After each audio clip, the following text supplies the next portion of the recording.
Yo, what is going on, people of YouTube and the internet and musicians all around the world? I hope that you guys are all doing great. And today, by the title of this video, you should be able to tell that we're going to be discussing the 3 most important things that you should know as a guitar player, that you should know as any musician. And these 3 things are basically the same thing, but are different. And we're going to be talking about that today. But if this helps you in any way, hit that subscribe button. It changes my life.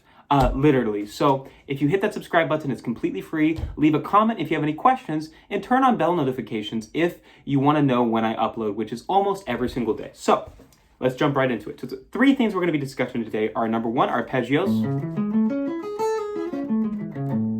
Number 2, chords. And then number 3, scales. Now, all 3 things of these 3 things are the same thing. And the reason that they're the same thing is because they're just the same information displayed in different ways. And such is life, right? So if I want to say, here's a water bottle, I can say the word water bottle. Or you could see it as water bottle. Or, you could get a video of it being a water bottle. Those were 3 different ways of communicating the same thing. And so much so is this concept. So, arpeggios. What are arpeggios? Arpeggios are basically broken scales and broken chords. And these are the targeted tones and the most important tones in any given scale and in any given chord. And the reason I say that is because it's true. The most important note in any scale and in any chord is the 3rd. Why is that? Well, the reason that is because it defines whether or not this chord is happy or sad. And what I mean by that is it displays whether or not it's major or minor. Now, this may be old news to a lot of you guys who are watching this who know a lot about music theory, but this is an infinitely extendable concept, because the way in which we display emotions through music that's what music is about, displaying emotions through music. So the more that you know about this, the more that you dive into this, the more you're going to be able to display those emotions and display those characteristics better through your music. So let's talk about that. So if I want major, right, I have a major 3rd right here, which is my C sharp, okay, if we're in A. If I flat that, now we have a major minor 7th chord. And if I flat the 7, now we have a minor 7 chord. So major, minor.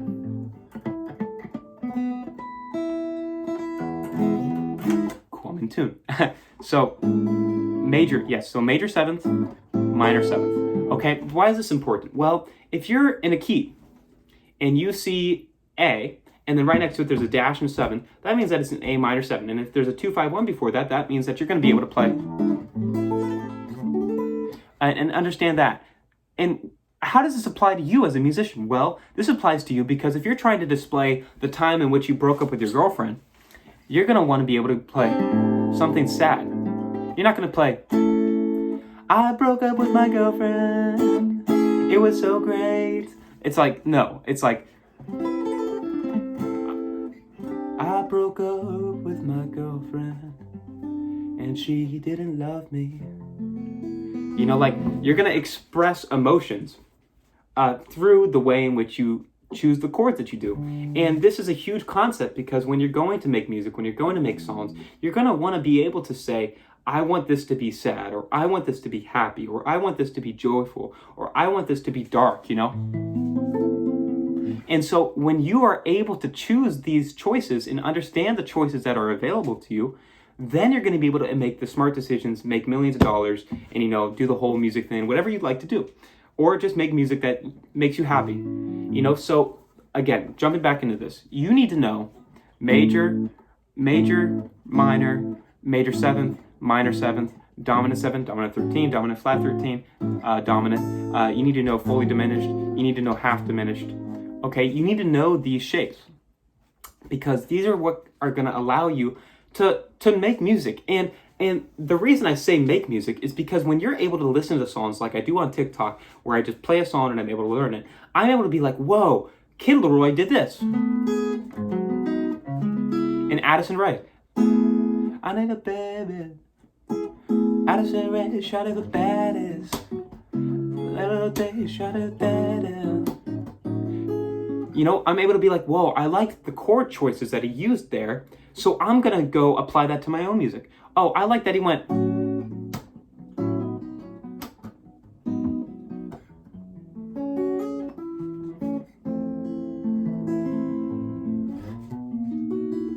So now what I've done is I've created a song just right now off of what Kid Leroy did in the harmony of that song.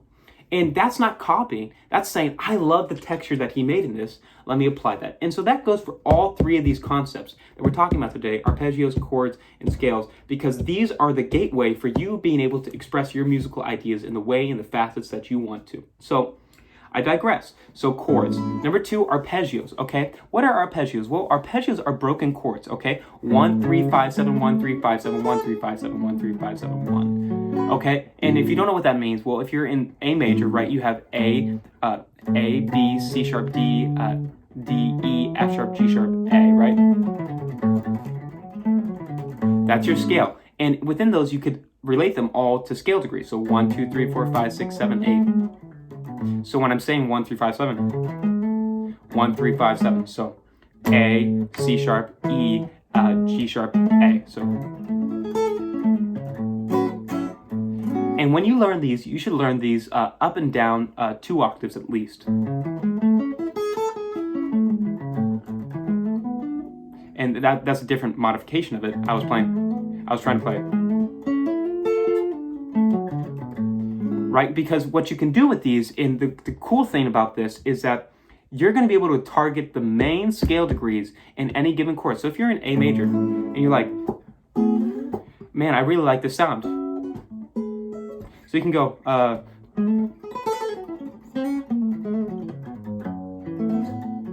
what did I do there? Well, I started with an A major 7th arpeggio.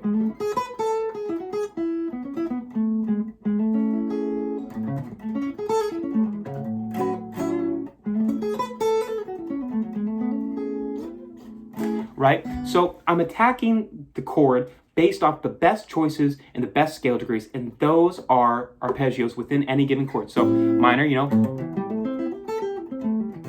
dominant, a half diminished,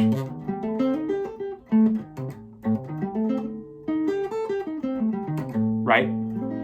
So these are going to allow you to explore what are the chords and what are the best note choices within those chords. And then finally, scales. So scales encompass all of these, right? Because if you have A major, you're going to want to know how to play this up and down the neck. You're going to want to know where A major is everywhere, right?